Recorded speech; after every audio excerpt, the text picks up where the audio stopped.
Another day here for what? To do what with myself? I'm a failure. I suck at everything.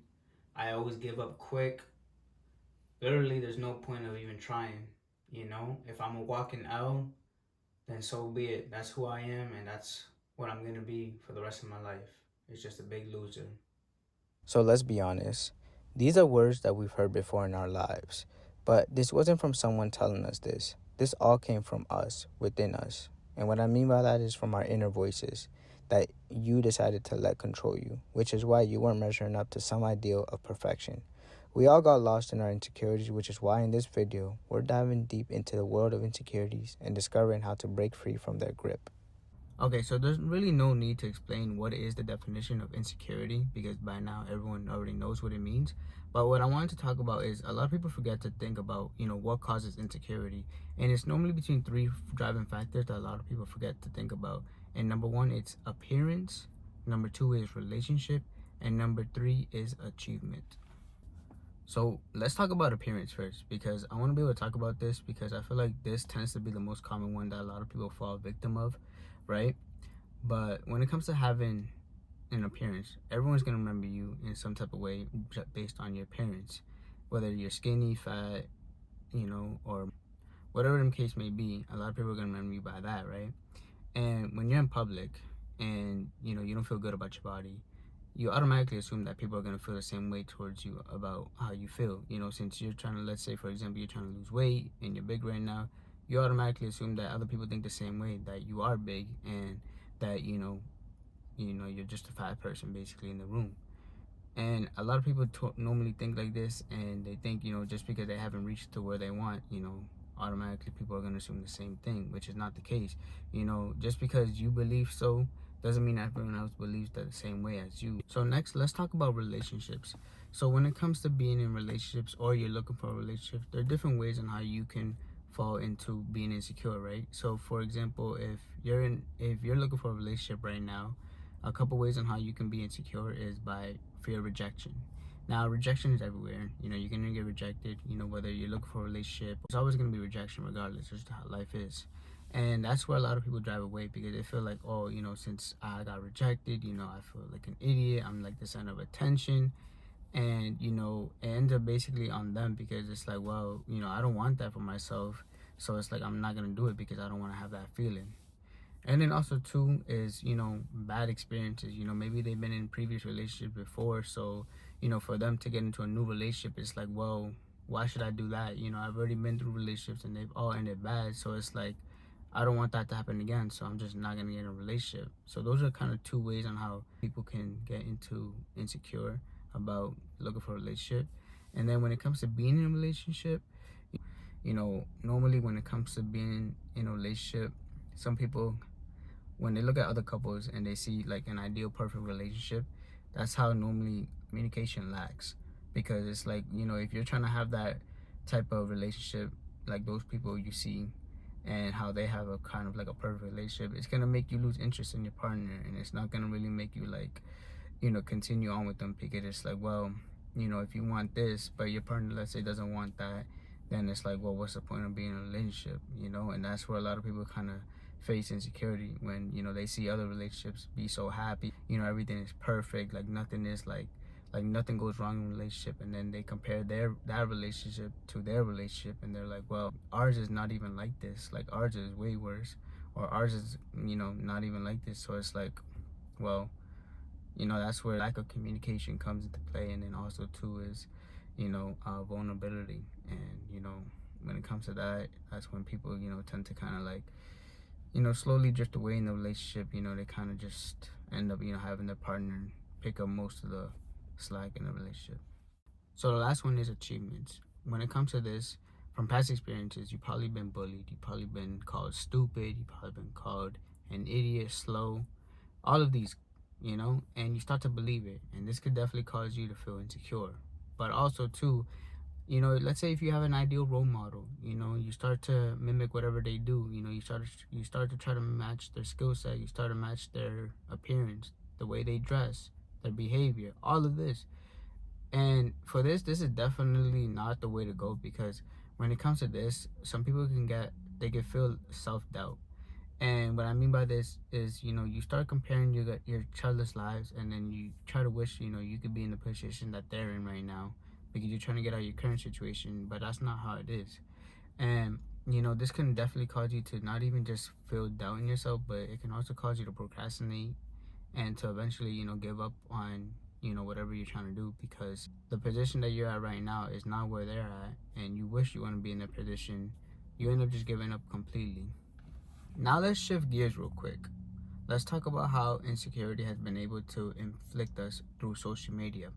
Because let's be honest, with social media being able to grow as much as it can today, and it's still growing and it's never going to stop growing, insecurity has been able to increase more because of the presence of social media. So let's talk about it real quick. A lot of people actually look at the comments, and they look at the likes, and they look at the shares, because they really want to see, like, how many people are engaging in their lives. And that could really drive you into trying to be a perfectionist, because like you start to really think like, damn, like I gotta, every post or every story I make has to be so perfect. And that's not the case. People can get insecure by that, because it's like, well, like, if I don't get this camera angle right, maybe 200 people might not see me. Or if I'm not driving this car right now, a lot of people might not be interested in what I'm doing right now. And it's like, when it comes to all that specifics, when it comes to the likes, the shares, the comments, you're really looking for validation. And when it comes to seeking for validation, that's where a lot of people tend to lose themselves. They start to really put on an act for everyone else, because they want to be able to see everyone else and see them as how they want to be seen, rather than just being authentic. And I really don't think like that's the best way to go about it, because it's like, why are you gonna try to put on a show for everyone else? Because if you really think about it, if you look at like if you look at like people's followers, like if you see someone with 1 million followers, or if you even see someone with like 10,000 followers, it's like you start to think like, damn, like, do they really know that many people? Of course not. They don't know 10,000 people. They don't even know like 5,000 people. You know what I mean? They just probably know like less than like 100 people. You know what I mean? In real life. But because it's like, you see someone, and you see someone on Instagram with like 100,000 followers, or 500,000, or 1 million, you start to realize like, damn, like maybe they are like, this perfect person, or and in reality it's not. That's not how they are. We're all human at the end of the day. We all have our flaws. We're not perfect. But because social media has made such a presence on us, that we try to idolize and try to picture, how we want everyone to see us as, we start to really think about it, and it's like we start to be so meticulous with everything that we do, because we want to be able to grab everyone's attention. And in reality, that's not the case. You don't want to be able to do that, because you're just going to end up losing yourself. So the first step into overcoming your insecurities, you want to be able to take a step back for a moment, right? And you want to be able to analyze, what are you doing right now? Who are you currently right now at this very time? Write it down specifically. Who you are, what time it is, what's the date, everything. Because you want to do is, you want to be able to come more clear with yourself. You want to be able to see, how are your emotions, how is your attitude, how is your behavior? Is this inflicting on other people? Is this good? Are you good right now where you at? Do you feel happy with yourself? You want to be able to see, what are you currently at right now? Are you happy? If you're not, how can you get better? So being able to take a step back and just seeing how you can better improve yourself is increase your chances on growth. So definitely take a step back, analyze what you're doing right now, and just kind of work on it. It's going to increase your growth overall. So next, you want to be able to adopt a cognitive thinking. And if you guys don't know what cognitive thinking is, it's basically right now you're thinking negatively about yourself. And all of these negative thoughts, they're not real. They're just assumptions. And assumptions are not real. They're not facts. So when it comes to this, right? Let's say, for example, you cheat on your diet. Your negative thoughts are going to be like, why did you cheat? You're stupid. You're never gonna lose weight. There's no point of even going to the gym if you're just gonna continue to cheat. Just give up. Those are gonna be negative thoughts, right? That's what's gonna stop you from going to the gym. All these negative thoughts, right? But then what you want to do is, you want to be able to switch them out into more positive thoughts. You want to be able to say things like, oh, okay, well, since I cheated, okay, I get it. It's my mistake. I'll own up to it. But let me make up for it with 20 minutes of cardio next. Try to find ways on how you can be able to counteract the negatives with more positives. Because if you start thinking more negatively towards anything and less positive, you're never going to be able to kind of embrace, honesty with yourself. And that's where a lot of people can kind of get faced with, because it's like if you start thinking more negatively than positively, you're never going to gain that confidence towards, making better strides for yourself. So you definitely want to be able to adopt the cognitive thinking, as you want to be able to think more positively than negative, as it's just going to enhance your chances of just being able to look at things more better in a better positive way, rather than just looking at it in a negative way. So next, what you want to do is you want to be able to have behavior experiments. So if you don't know what behavior experiments are, basically what it is taking all these negative assumptions and thoughts and seeing if it's true or not. Finding an actual valid reason to support your evidence. You know what I mean? So, for example, let's say that you're not a person that likes to go out to eat. Let's say that you have all these assumptions that when you go out to eat by yourself, that everyone's looking at you, everyone thinks you're weird, everyone thinks, why is this person by themselves? They must be a loner, whatever it is, you know. And that is what really is gonna like not cause you to go out to eat. So what you want to do, of course, is then follow up with going out to eat by yourself and seeing if it's true or not. From my experience, from what I've seen, like people who actually have gone out to eat by themselves are just, it's fine. Like no one really cares. Like no one really looks at you. Like, but because you have all these negative thoughts and beliefs in your mind that you think that, you might get like picked on, or, someone might actually come up and say something to you like, oh, are you okay? Why are you sitting by yourself? Actually go test out the theory and see if it's true or not.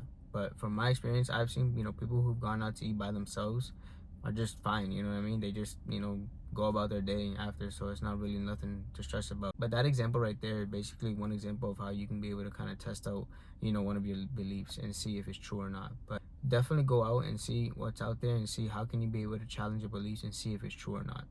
Lastly, what you want to be able to do is have relaxation techniques. Now, relaxation techniques can vary depending on, what makes you comfortable. So whether that's meditation, whether that's, going out for a walk, whether that's, even going to the gym, or whether that's even journaling, finding some type of technique that you can be able to relax and, just take a moment for yourself, and just relax. Because what you want to do is you want to be able to kind of lower your stress and anxiety, as it kind of helps you to kind of better problem solve the solution. So definitely take time for yourself, because at the end of the day, it's all about improving yourself each and every day. And if you have to take a couple minutes to just kind of ease yourself from, the current situation that you're at right now, there's nothing wrong with that. Thank you guys for staying tuned in today's video. I really do appreciate it. We went on a journey, I'm not gonna lie. We went on a journey about self-discovery and empowerment. We learned that overall, illusion is not real, but self-acceptance is real. And we learned that, we have to be unique in our own way and stand out in the crowd. So thank you guys again for staying tuned, and let me know what you guys think in the comments.